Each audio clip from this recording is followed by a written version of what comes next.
Tout à l'heure, je suis allée dans mon arbre à histoire et j'ai ramassé des histoires pour vous. Alors, c'est un best-of de mes contes. En fait, il y a c'est des contes en fait pour tout public, pour aussi bien pour les bébés, pour les enfants, pour les adultes. Oh, elle est dans mon doigt. Vous savez ce que c'est? C'est une chenille. La chenille se promène sur le chemin. Couchou, couchou, couchou, couchou. Donc on y trouve des contes d'animaux, des contes de sagesse. Le roi dragon était un très vieux dragon. Mais ça ne l'a pas empêché de tomber amoureux. Des contes merveilleux, des chansonnettes, des histoires à doigts.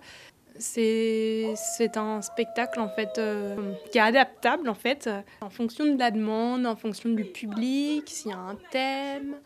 Dans la forêt, il faut avaler un sanglier qui avalera le serpent, qui avalera la grenouille, qui avalera la mouche que vous avez avalée.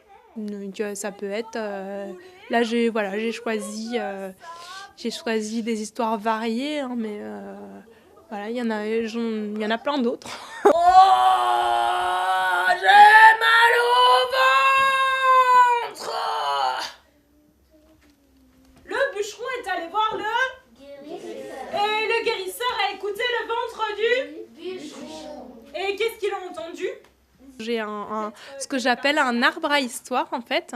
C'est un grand sac d'histoires que je raconte depuis plusieurs années. Allons chercher notre pirogue.